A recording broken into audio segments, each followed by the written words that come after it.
mercy.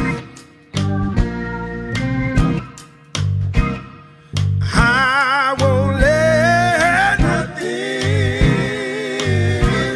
Oh, Lord, Lord, Lord, Lord, Lord, Lord, turn me around.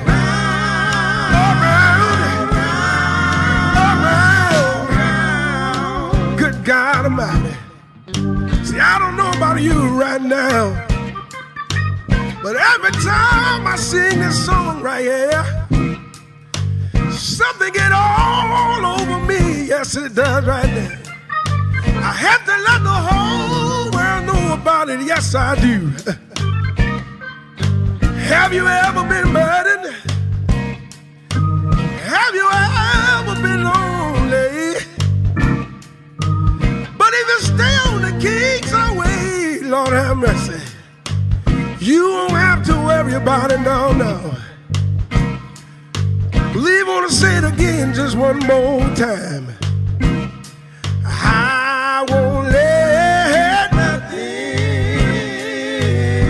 Oh, Lord, Lord, Lord, Lord, Lord, Lord, turn me around. Around. Good God Almighty. Feeling all right now. See, I love this part of the song right here. Every time I sing these words right here, I have to steal away in my secret closet. Yes, I do. Fellas, will you help me right now? Good God Almighty. I won't ever can't turn around. You can make me know now. Turn around. I fixed it up with Jesus. Can't turn around. A long time ago, yes I did. You can make me know now. Turn around. You can make me know now. Turn around. You can make me turn around. Yes, sir. Can't turn around. Just can't make me know, no, no, no. Can't turn around. You can't make me know, no, no, no, no.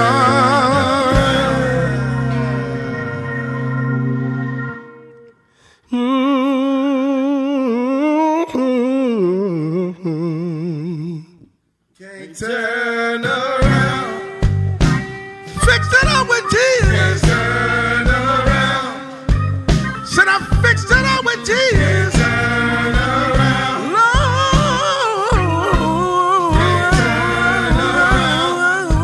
Long time ago, yes I did. Can't turn around. You can make me know now. You can make me know now. I don't know about you right now. You can make me know now. Fix it up with Jesus. Long, long, long, long time ago, yes I did. You can make me know now.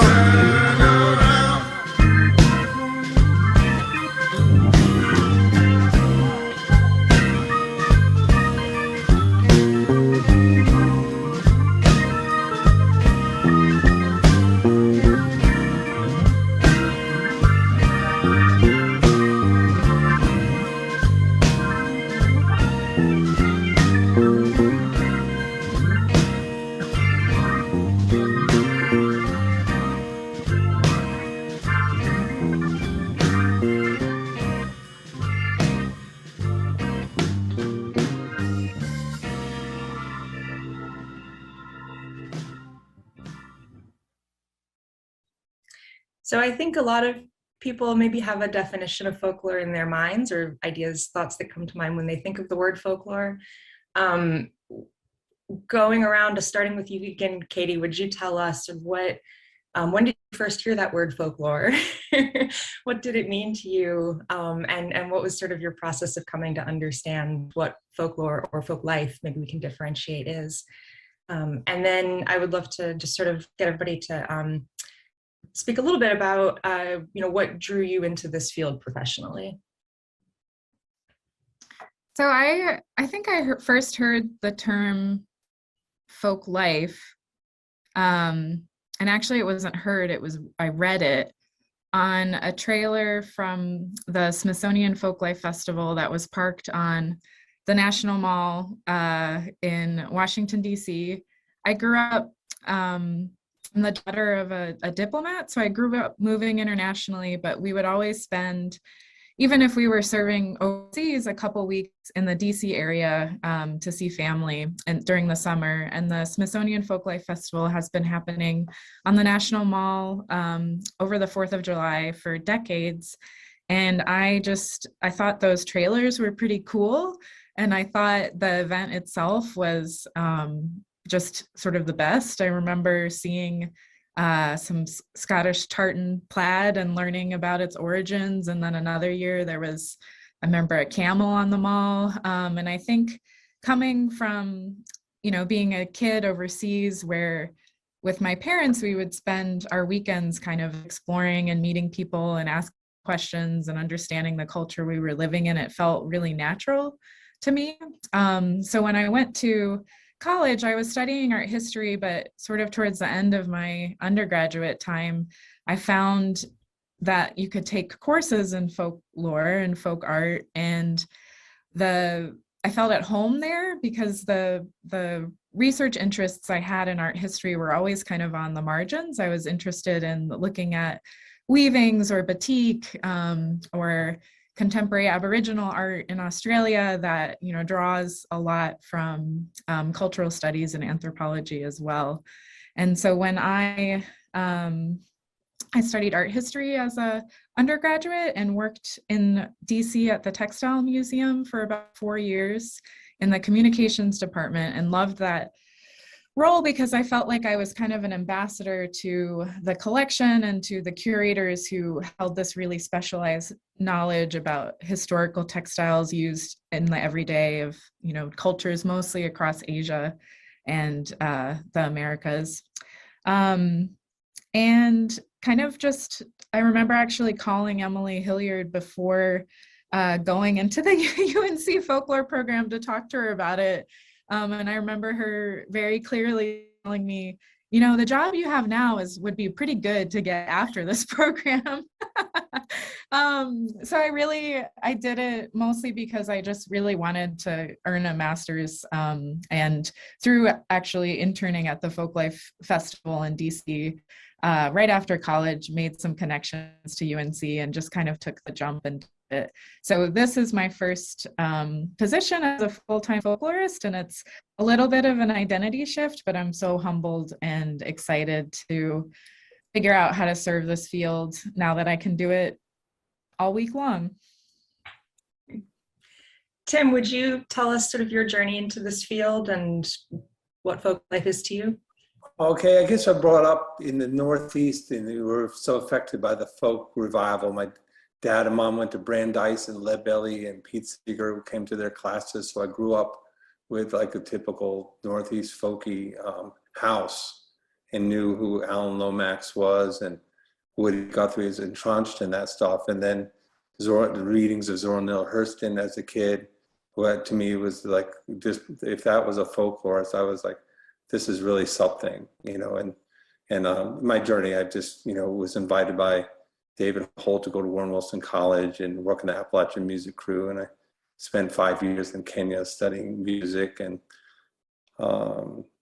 then I came to UNC Chapel Hill and got invited to go there, David Patterson. And then I had to graduate and get a job. And I loved doing field work. And all the musicians I loved lived in abject poverty. And so all the money that I ever got studying, I split it with the people I was working with. And so I didn't want to stop doing that. So I started an independent organization, a nonprofit, to follow my own personal journey of public folklore. And Emily, I'll pass to you next. Yeah, Well, like Tim, I sort of grew up with a background knowledge of what folklore was. My dad had a folk show on what became the public NPR affiliate in our town, and we had a lot of musicians that would come and stay with us. We listened to a lot of like old time and blues, and my dad was part of an old time music community. I remember having like a square dance and contra dance in the building behind our house. And even, my grandfather was a painter, and when I saw him, with his friends, he would let me come into his studio and sort of observe as they critiqued each other's paintings when they had been out, painting landscapes. So I think I had this understanding of art and expressive culture as always coming from community and being a part of social life. So I sort of had that inherent understanding and experience, but it wasn't really until late college that I realized it was a field of study. I was an English and French major, so I didn't study folklore, but I had always been into folk music and kind of suppressed that in high school when it wasn't cool. And in college started to realize, oh, maybe it's kind of cool.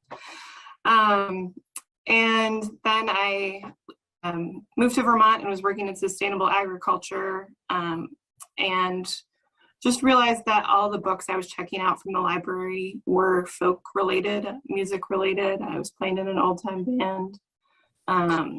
And Shirley Collins' book was really important to me, America Over the Water, because it showed me a kind of feminist approach to folklore. She was able to, she traveled through the South with Alan Lomax and is a folklorist in her own right. And a lot of the women who would not sing for Alan, Shirley developed a relationship with, and they sang with and for her. And the other thing that really drew me to folklore, I had always had lots of different interests, food and music and material culture, and was sort of a generalist and felt that folklore combined all these things and kind of give a framework to understanding them in relationship to each other, literature as well. I interned at the American Folklife Center and Smithsonian Folkways and applied to grad school, and also, ended up at UNC like everyone here. So did some contract work and worked for various cultural heritage organizations before I got the West Virginia state folklorist job.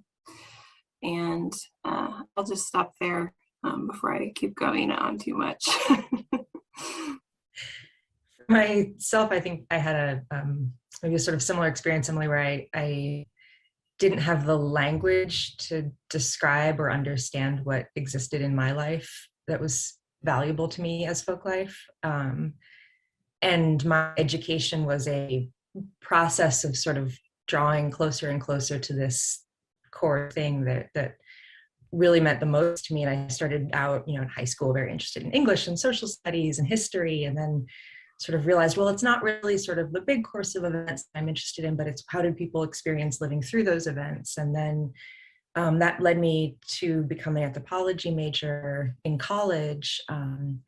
And I remember reading the word folklore in some anthropology text, and it was said sort of dismissively, and then there's folklore, which is sort of the more mushy part of this. The field's always been a little bit on the margins of, I think, more sort of harder social sciences. But there was something in the way it was described that really grabbed me, and that was the emphasis on expressive culture. And I ended up realizing that I had been sort of circling around this my entire educational path, taking a lot of classes and not only anthropology, but sociology and English courses on incarceration and Black literary urbanism, and spending time working with a monk in LaGrangeville, New York, who made vinegar and wrote cookbooks, and I was sort of having these early experiences that just felt like weren't being captured by what anthropology was offering me, and and then I ended up writing my sort of undergrad thesis in essentially a folkloristic way. It was very, very focused on the voice of the person who was my primary, the words they probably used at, in anthropology class were like informant or interlocutor. There was just something about that process of really kind of starting with the voices of the people and guiding me through this research that really felt right, and has kind of defined the way I've tried to do everything from then on.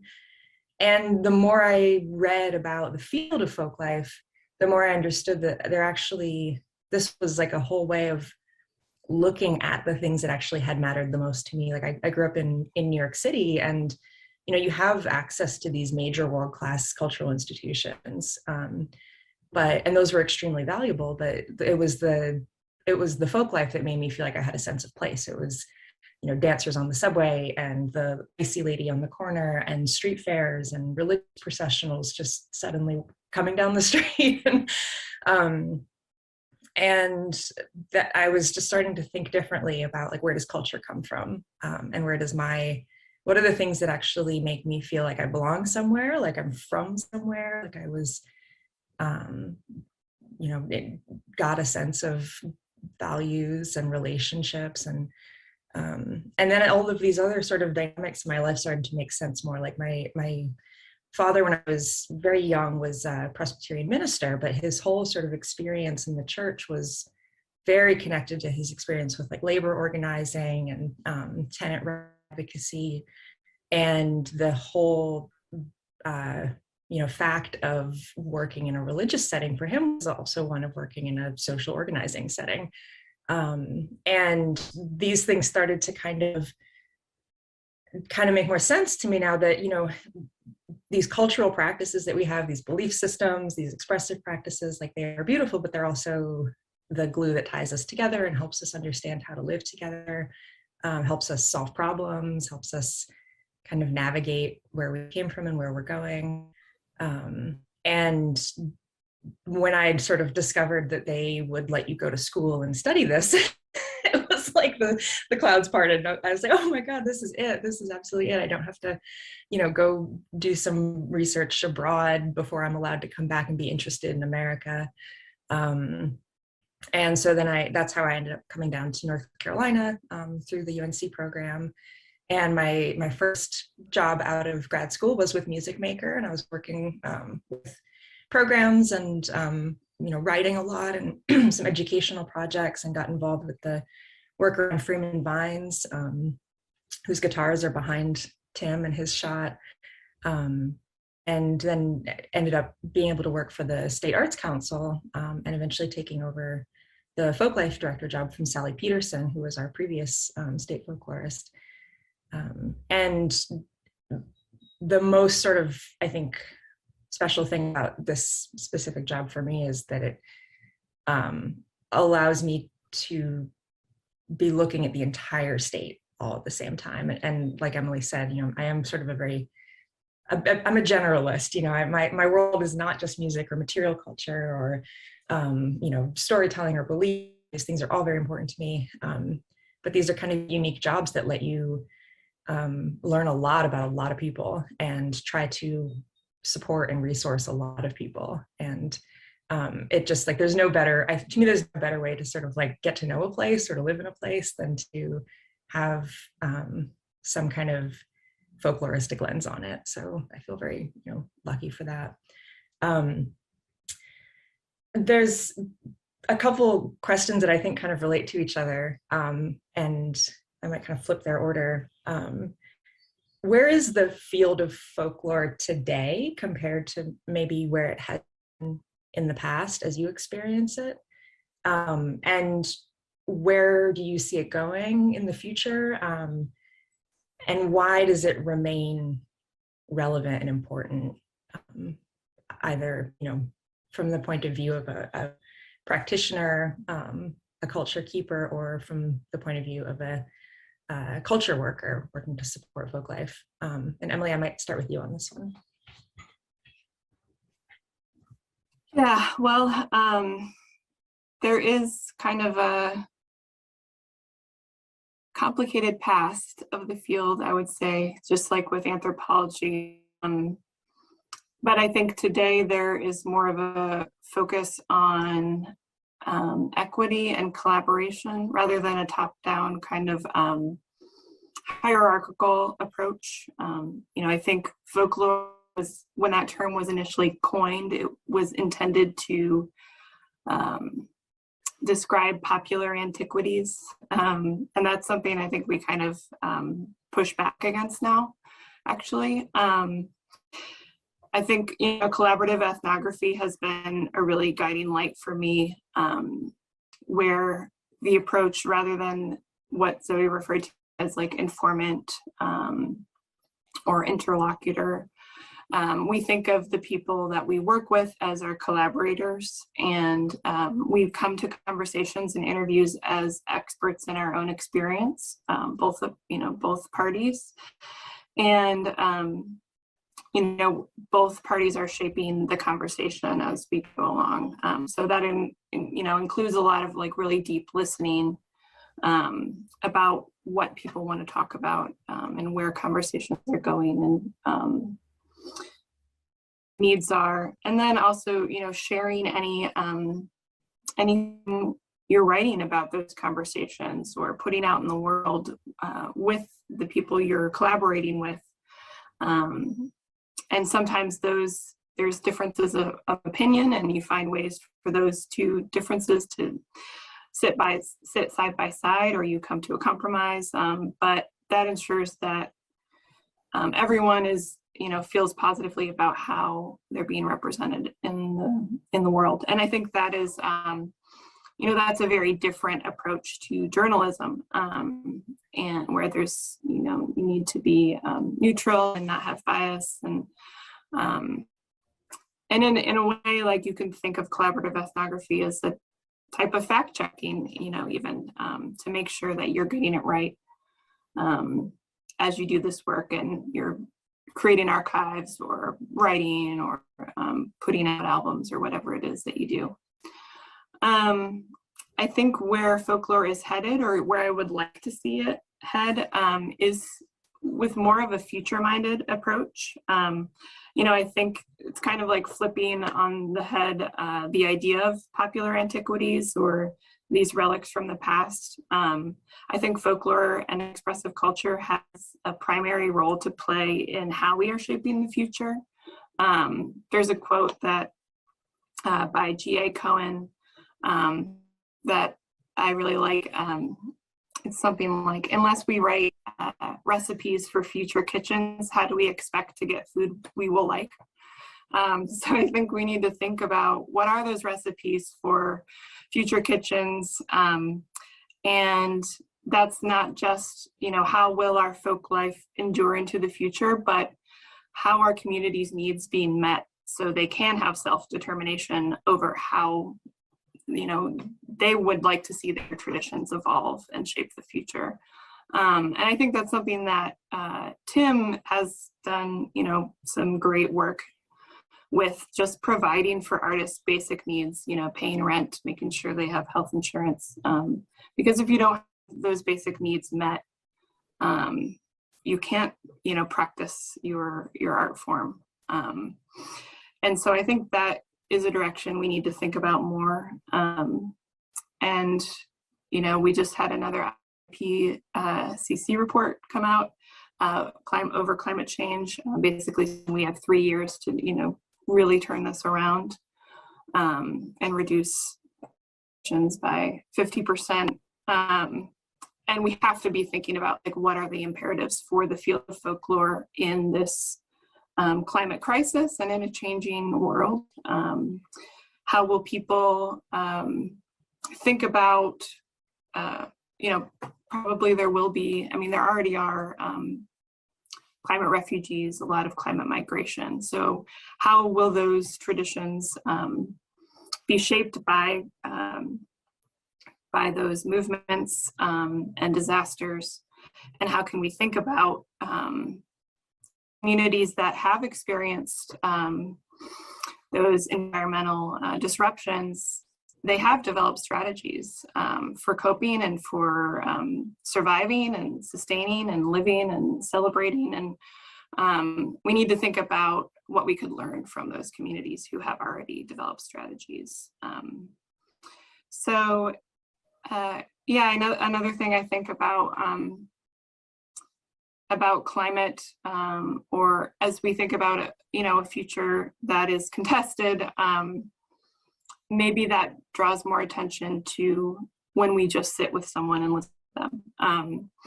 So to be a folklorist is to kind of believe in the future. We record interviews, we put out records, and put them in an archive, and hope someone can use it in the future, and it will help people understand what it was like to hear or be in that community, or to have that experience. But if that doesn't happen, 100 years down the road, or hopefully we have a bright future ahead of us. But I think it just brings more attention to the act of sitting with someone and listening to them and being in dialogue. And that is truly one of the most wonderful things about being a folklorist, is getting to, learn about someone and their experience and listen, and just meeting so many different amazing people who are artists and elders, and have a lot of knowledge to learn, that we can learn from.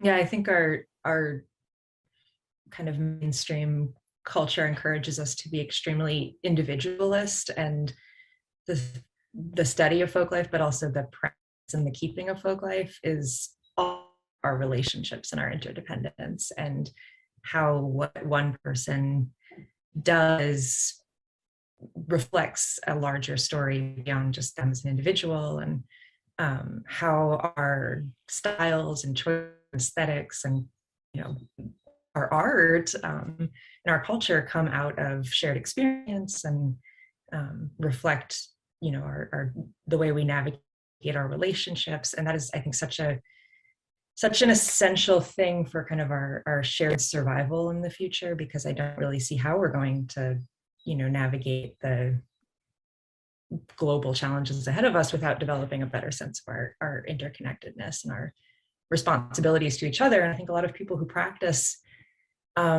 traditional arts or are part of a sort of folk group or folk culture feel a tremendous sense of responsibility, both to the tradition itself, but then the other people that they work with, or their ancestors or their community members. And it is just such an anchoring thing that I really feel like we have a lot to learn from, and it's also such a dynamic idea of folk life. And it's very hard to define, because if it were easy to define, it wouldn't be so powerful. And I think allowing that sort of definitional vagueness is actually really important, because I've heard a number of people say it's tradition, folk life, these are not things, these are conversations. And what we're really concerned about here is not who is doing something in the most sort of authentic or replicated way, but what is the conversation? What is the cultural conversation? And if it didn't matter if something was, in keeping with a past way of doing things, or traditional, or, part of our heritage, or all these sort of keywords we have to try to get at this idea. If none of this mattered, we wouldn't worry about it. We wouldn't talk about it. We wouldn't debate it. But it's the fact that we sort of make that conversation happen that's important. And I think that's kind of what I would like to see in our field going forward. And I think it is the path we are on.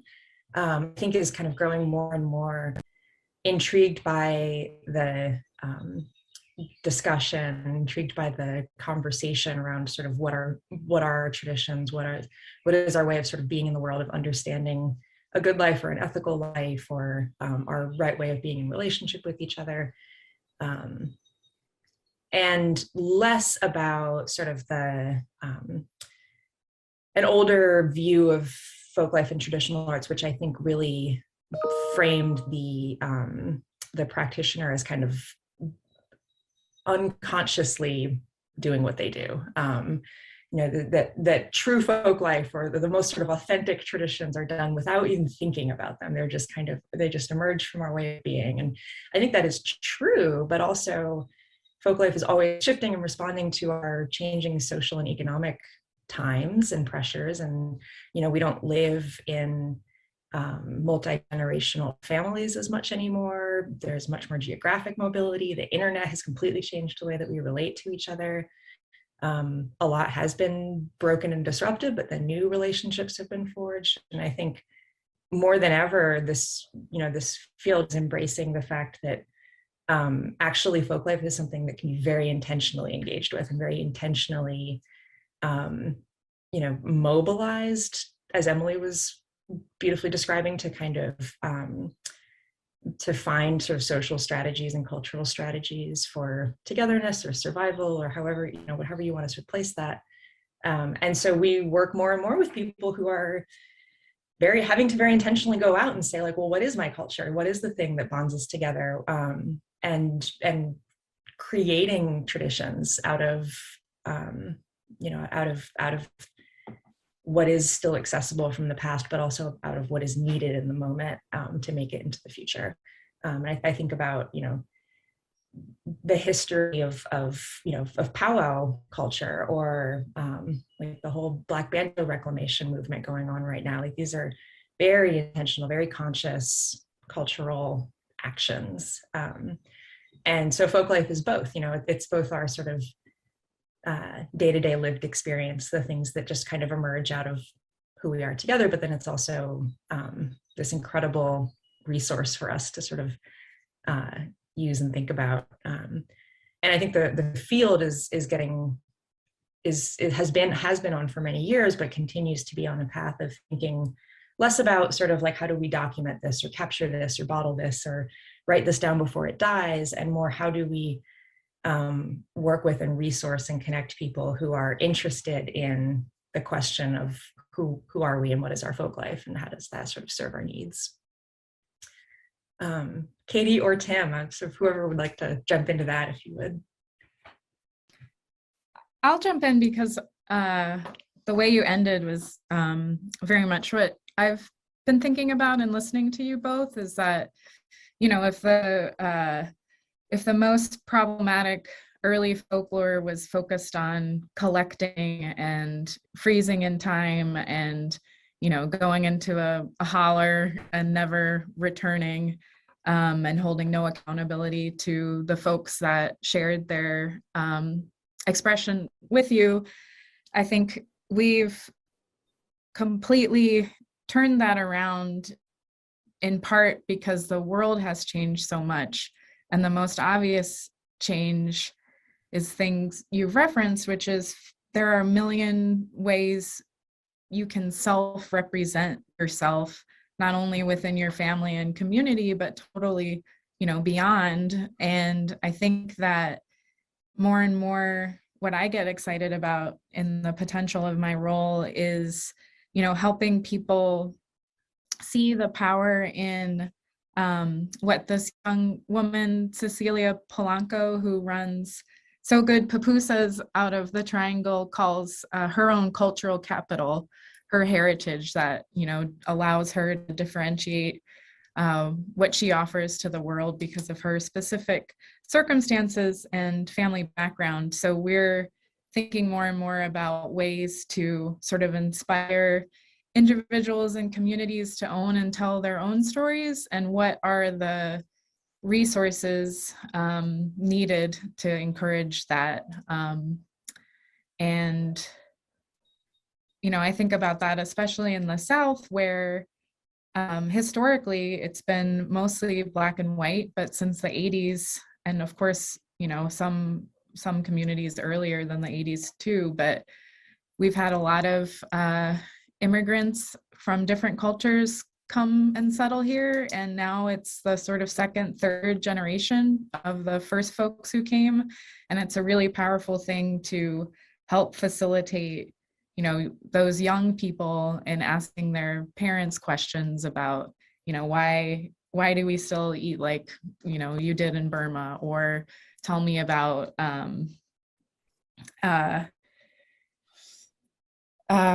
you know, what you miss most from home and why it's important. So I think that there's a lot of different ways to do the work of a folklorist, but more and more I see us as more sort of facilitators and empowerers rather than this middle person that works with a community or an individual and then shares that expression without, you know, collaboration, which maybe was the way it was before. Tim, do you want to jump on there before we move Okay, yeah, I'm glad that we all went to UNC. I think they did a good job. When I went there, I guess earlier, I had this great professor, Daniel Patterson, and he really told me that all the schools of folklore are all very different, you probably know, but the one at UNC was based on ballad. They started it with ballad research and child ballads, and that did incredible things. You know, Joan Baez and Bob Dylan, you know, devoured this stuff and changed popular culture by all these folklorists bringing this out. But then the new people like Len and Hinson and were teaching us about, they're not subjects, they're our partners. And I really grabbed onto that. And then there was a great course I took about the politics of culture, like what does it mean when someone like me goes in these communities and does this thing? And then there's a reality of, you guys are lucky. The guys above me were really hardcore, like, you know, Alan Lomax and Archie Green and the Pillars. They're tough guys and very territorial, and there was not much room. But Archie Green was awesome. He said in there, said, well, if you want to do something, go do it. And he looked at the history of what we're doing, Alan, and all these people just had an idea, and we're in a great country that we can have the wealth to go pursue our dreams and to dreams to be folklore. So I think I took the public folklore to a place that it hadn't really been, and not many people were doing. You hear that other people think it's a good idea. It's cool because I was in Africa and in Kenya, saw tens of millions of dollars spent on dam projects that were never broken ground. I never understood why you can just give the money to the people. And that's what Music Maker, I've distributed over $8 million to folks, you know, just little people, and to help just get by and get their stories told. But jump ahead, what we just did with Freeman Vines and Zoe coming through that program is to, I was doing the thing where you hid behind what we did and trying to prop it up, but Zoe and this new generation of folklorists were so brilliant in this book, Hanging Tree Guitars, how to recognize who we all are. And so the three of us did this book about racial terror. This wonderful guy, Freeman Vines, who did these guitars, and Zoe was our narrator. I was the photographer and contributor, but she identified who we all were and what we were trying to do. And we went to this little town in Fountain, North Carolina, and this guy was like a Bob Marley character, said, for someone to say 100 years, they lynched my brother down the street. And that was a radical statement. But jump ahead 7 years, Zoe, and there's conversations going on throughout that town about this, white and black, former Klan members, you know, Freeman's become a confessor and I've become a confessor. So it's amazing what you can do with communities, you know. And then Freeman becomes an obscure character, and now he has art is shown around the world, and people like, you know, great contemporary, he's recognized as a great contemporary artist.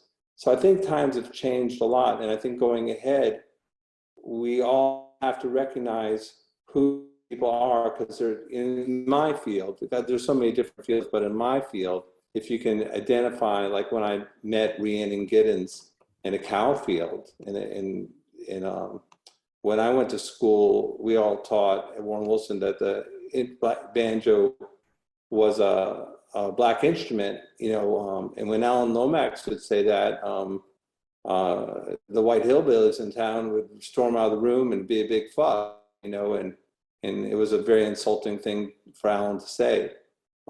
Jump ahead now with Rhiannon getting a Grammy and all this stuff now. The world has changed a lot in the 30 years.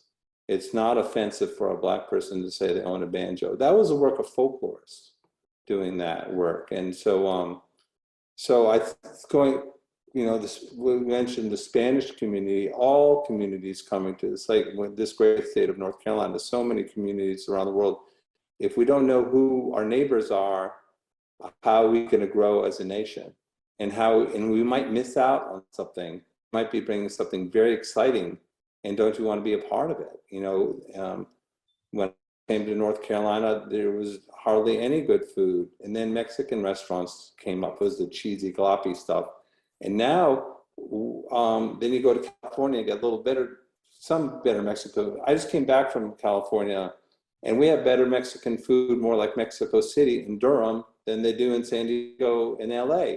So it's like we have a great mecca here. It's just something we should celebrate. So I don't know, I'm going on and on, but I think I want to call Dan and the UNC program, How It Stayed Alive, as a great, what Zoe did, being a public-facing public servants with what we know. I think it's really cool. Oh, the other thing I like is like, not being journalistic, is what Zoe led.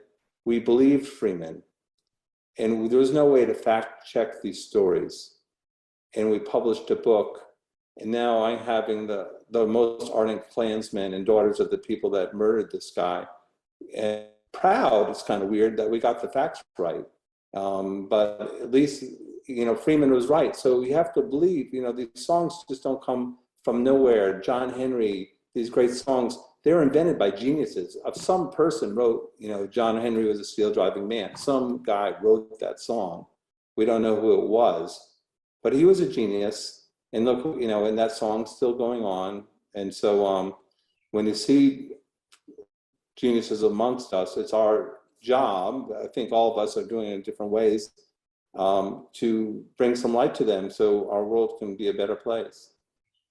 And to also kind of think about the collective knowledge and how these how our traditions and our folk life contain collective knowledge, and sometimes there's sort of an individual who appears very exceptional, and we have ways of honoring them and communicating around the life of that individual, but it reflects a body of understanding that is the accumulated understanding and genius of people over generations. I think, Tim, you got into something I'd like to ask each of us, because I'm noticing that while we each have the same degree from the same school and might call ourselves the same thing professionally, we all work in different settings. I myself, I'm in a state arts council. Katy is in a humanities council. Emily, you were in a humanities council and are now in a sort of regional arts organization. And Tim, you're in a nonprofit organization, I mean, independent nonprofit. And I think that's something really interesting about our field, is that where we are situated really impacts what we're able to do and how we're able to do it, what resources we work through and with, and how we serve our field. So, like from the point of view of the State Arts Council, our folk life program is very embedded in the resources of the State Arts Council, and we are able to receive taxpayer money and put it toward initiatives and programs and grants that get out into all 100 counties of North Carolina, and help resource people to do projects on behalf of their own community's cultural life, do youth education, to do apprenticeships between, master apprentice programs. And it also kind of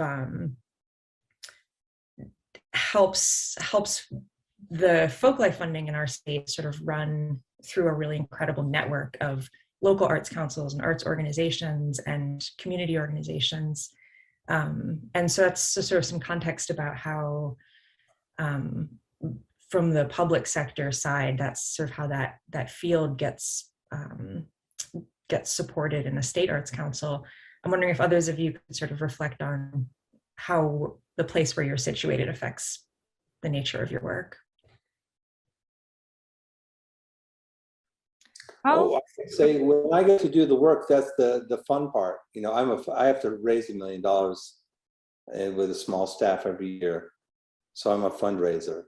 So when I get to actually do the work, that's, you know, it's 80% grind and 20% glory to go hang out with someone and do something and help someone buy a base or put a new roof on the house. That's like any small nonprofit. And my position is like, you know, fundraising. And I'm sure we all have to do that in some different capacity, you know, to make sure. Is that what you're talking about, the business aspect of it? Well, you're also able to operate in a very like nimble, responsive way because of your and I think the nature of your organization. Yeah. And I think for a model, I'm sorry, I'll keep my short, for as a model going forward, during this COVID crisis, being so small and nimble has been in a lot of organizations, even businesses, not having a big weight of bureaucracy to switch courses. I've had to drastically switch courses, you know, within months to change what we would do to keep things going. And we've actually thrived in the last 2 years and been able to help a lot more people, but we had to drastically change our programs. So I think that's an advantage of me. You know, anyone wanting to get into this, if they have the wherewithal to go learn how, you know, we have a great country that supports nonprofits and a very generous public that, you know, encourage people, you know, people have very giving hearts and you can reach out and raise money. You can get that shtick together. You can, you know, guide your own course. I've been very lucky. You know, I've done what I wanted to do every week for the last 30 years in the field that I like to do. So I'm blessed, you know, but it is nice being nimble. I have friends in big, giant kind of things. You can't just say, hey, we have to change the way we're doing things because the boat's going to sink if we don't. And it maybe take them 9 months and they sunk, you know, so. Katy, you had an answer too? Yeah, I mean, I've thought about this, and I've traditionally worked in arts organizations, first of all, and most recently, I'm sorry if you can hear a little background noise, but most recently as in Duke University's Arts Initiative. So in the context of sort of art institutions and higher education, I think proving the value and importance of creative community expression is a little bit more challenging. I feel like sometimes, you know, I could feel myself wanting to support a program, but having to make an argument like this is art, everything is art when it comes down to it, which I do stand by, but I think I'm excited as I understand sort of the full breadth of work that Virginia Humanities does. I feel like because it's Humanities Council where, you know, people are very used to supporting more abstract ideas or research that is maybe hard to illustrate and make tangible, that here the Folklife program is in a really good position to kind of be one of the more like visual, exciting, experiential offerings of the Humanities Council. So being also a department of 1.5, I know I'll have to kind of embed my work within the radio program that Virginia Humanities produces or some of the teaching fellowships or bigger grant projects. And I'm just excited to figure that out because I feel like without I'm still going to have to explain what folklore is, but I don't have to argue that it is an art form as worthy of support as, you know, a symphony orchestra or a museum exhibition or the like. Yeah, that resonates with my experience being situated at a humanities council previously, and then coming into an arts, regional arts organization. At the American Folklore Society meeting last year, I was part of a conversation with Cliff Murphy, who's the NEA Folk and Traditional Arts Director, and then someone from the NEH, and some other folklorists who work in humanities contexts. It was on the folklore multiverse. And so basically Cliff told us that when a lot of these programs got started in the 70s, they almost were situated at humanities councils rather than arts councils. And so we were kind of imagining what would that have looked like, or what if we had as robust of a folklife infrastructure at humanities councils as we do at arts councils. So I think one of the things that that can be lost is the cultural aspect that Katy is talking about. I think that has evolved. When I started, in the field, a lot of folklorists had trouble even validating foodways as an art form within arts councils. And at the Humanities Council, I was able to do foodways. I was able to work with elders who had knowledge of their community and didn't necessarily practice an art form, but were engaging in creative narrative of their community's history and experience. And I also found that a lot of immigrant communities that were longstanding in West Virginia no longer had musicians, no longer had foodways practitioners, or maybe it was practiced once a year at like an annual church dinner. But what they had was the stories, and they were connected to a larger diasporic network where there were musicians and artists in their cultural tradition. So I was able to do a lot of work with that might have been more limited at arts councils. I do hear a lot of people talking about, we want to think about culture too, not just art. This is in my job. A lot of the organizations I work with really see that can be a missing piece within an arts framework. And so I think it is rapidly changing.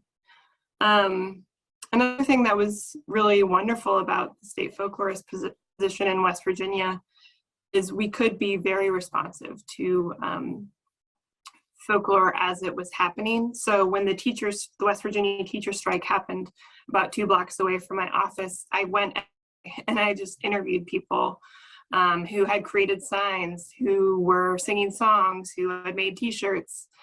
So I was documenting the expressive culture of the strike, which really was very important in these teachers kind of realizing their group identity. And math teachers had signs about, something doesn't add up with our pay or our insurance. And so math teachers were finding each other on the Capitol grounds.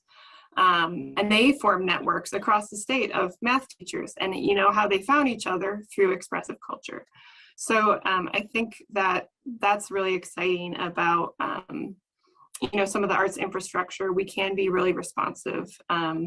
So when there's an event that, we might not think of that as folk life or art necessarily, but it absolutely is. We can go and document that. And we have a different lens than, the journalists or the, either local or national, who are not specifically focusing on the expressive culture aspect.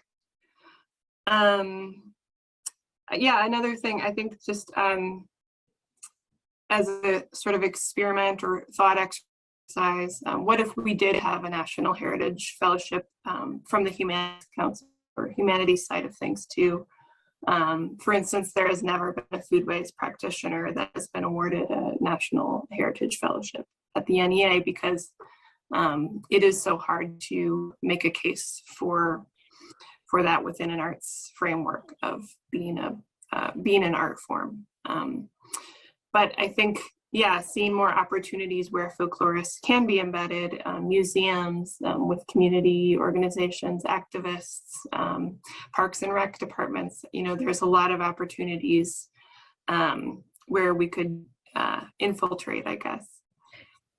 That's great. So close us out, if you have a couple minutes left, if you quickly tell us a person, a project, a practice that you are currently involved with that's particularly exciting to you right now. And I will start and say that we are finally bringing back the North Carolina Heritage Awards, and this is our state's version of the sort of NEA Heritage Fellowship that Emily was just mentioning. And I encourage anybody in North Carolina who might be interested in nominating a traditional artist or practitioner to reach out to us at the Arts Council, me and the Folklife program, and start a conversation and maybe think about a nomination. This is a really special opportunity to acknowledge people. And I also just want to also uplift a person who I think her work really embodies the sort of vastness of folk life and how it straddles these worlds of history and art and community organizing. And that is Jerry Ann King Johnson, who lives in Warren County, North Carolina. And she is one of the founding members of two quilting groups, one of which is the Warrenton Heritage Quilters. And the way that they sort of approach the arts and their role in their community is really exceptional and a great sort of object lesson for what folk life can be.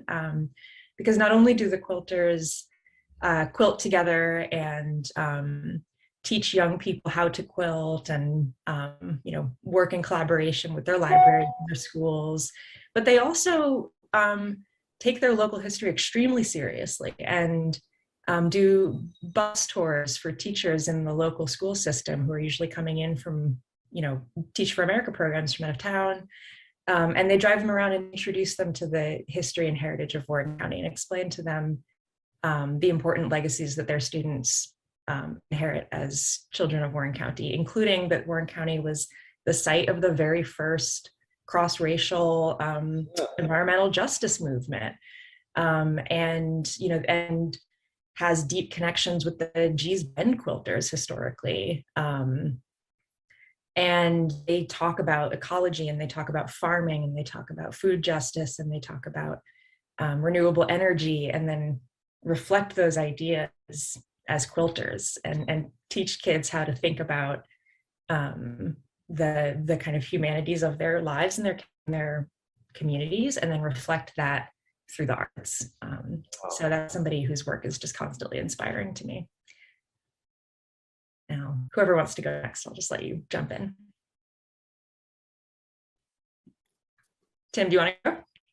Oh, I wanted to meet those people. I've been reading about that. Thank you so much. It reminds me. Man, I think you guys all inspire me. All you guys, and other likes, I can't wait to learn more. Maybe we all live so slow lives, but it's been really great treat meeting all, hearing everything you've done, and I'm such a loner in some ways, just doing my own thing and lost my own world. It's so fun to do this. And I'm always excited by music. I'm a musician. What Joe Troop is doing with this Venezuelan guy, Larry Belaron's doing a whole series at the Fruit, is very exciting to me. And the Eastern Carolina gospel music, if you haven't checked that out, what Alice Fines did with the Bible Entire Records, and dedicated Men of Zion, and that whole Eastern North Carolina reminds me of the Carolina I moved to in the 80s. It's just a really special place, and I think there's going to be a lot more coming. And even Warrenton's part of that whole section going up, and it's surprised Warrenton is one of the most poorest counties, I think, and it doesn't surprise me. That's probably the most interesting things are coming out of that county right there. So I don't know what it is with poverty and creativity, but it seems to be connected somehow. But that whole area fascinates me, the eastern part of the state. Katy or Emily? I'll go up next. So I'll say a couple things about my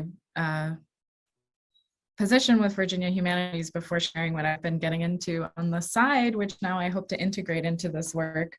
But as starting as a state folklorist for Virginia, I'm very aware of the fact that I've never lived in Virginia. I've spent a lot of time in the DMV area, but I am setting out to just learn and listen and ask questions and understand where the program has been for the last roughly 30 years. And one avenue I can do that through this year is this is our 20th class of apprentices. We also have a master artist and apprentice program that pairs teachers and students and gives them resources to allow them to carve time out to share knowledge down the line. And I'm excited to really do an inventory of who has participated in that program and kind of compare it to who is in Virginia today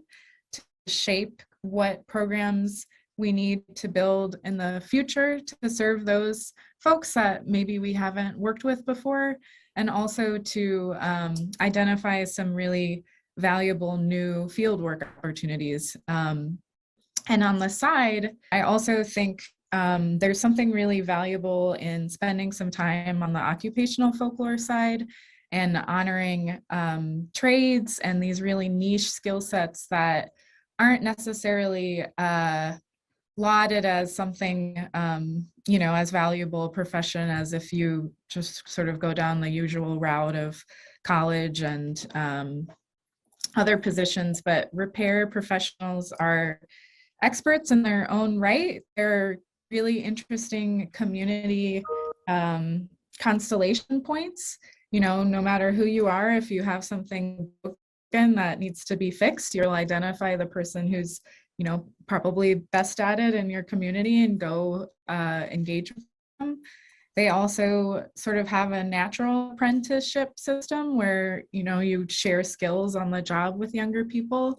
And I also think lifting up and celebrating knowledge of fixing what's broken is a potent lens for thinking about community self-sufficiency, and also scratches sort of an anti-capitalist itch where rather than throwing it out because it's real cheap to buy something new on Amazon, maybe you can begin to develop the skill sets in your own life to take care of what you own. And if you don't have them, find sort of community knowledge sources like repair folks. So I've talked with about 20 different repair professionals across North Carolina, and now I'm going to start knocking on some doors in Virginia as I move around the state. That's awesome. Emily, we'll end with you. All right. Well, I have a book coming out on UNC Press this fall. Thank you.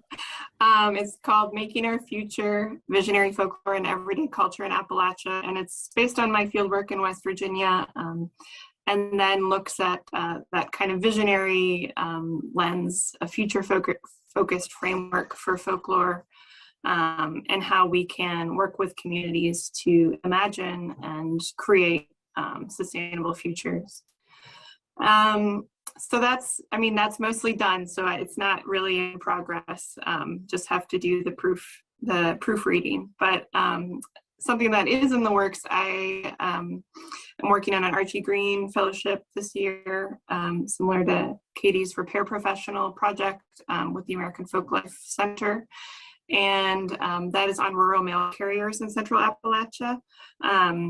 I'm talking to about 25 carriers. I think I've talked to 21 so far in the Appalachian region, West Virginia, North Carolina, Tennessee, Ohio. I think I didn't leave anyone out.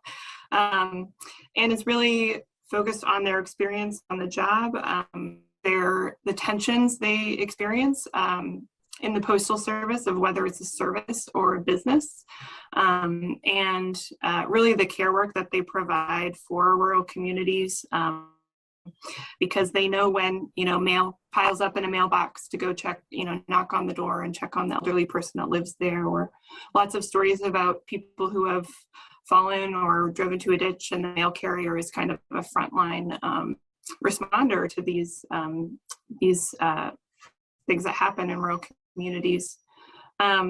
Changes in the work due to automation and technology. Mail carriers are very monitored now because of the scanners they use. So if they are stopped for 10 minutes or more, their postmaster gets alerted. And a lot of these mail carriers were used to chatting with their customers, and they might be the only person their customer sees all day in some of these remote communities. And then looking at just the changes that they've observed in their communities over long careers, changes in the landscape, farm loss, development, and just seeing a day to day, seeing one landscape every day for 3 years, the things that they have seen, and it's not all bad too. It's like return of bald eagles and things like that. Lots of wildlife stories. So it's just been a fascinating project. And that will be in the archive at the Library of Congress, and then talking with the Smithsonian Postal Museum about a potential exhibit, and maybe there's some other product that comes out of that, but it's been very exciting.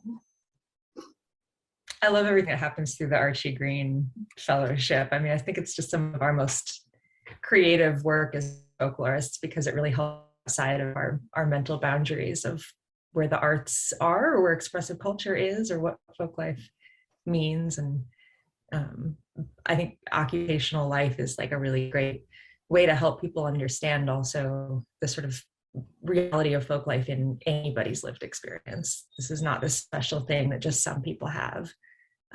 This is really, it's something we all create and participate in, whether or not we quite have the language yet to sort of put a pin on it and call it that. Well, I think we will leave it here. I just want to say thank you to all of you. It was so cool to have the chance to just listen to you each reflect and to talk together, and huge thanks to Music Maker for bringing us together today. Thank you. Thanks, everyone. Thank Awesome. you. That's awesome. Nice Bye-bye. work, Zoe. Thank you, Yeah, Zoe. good job. All right.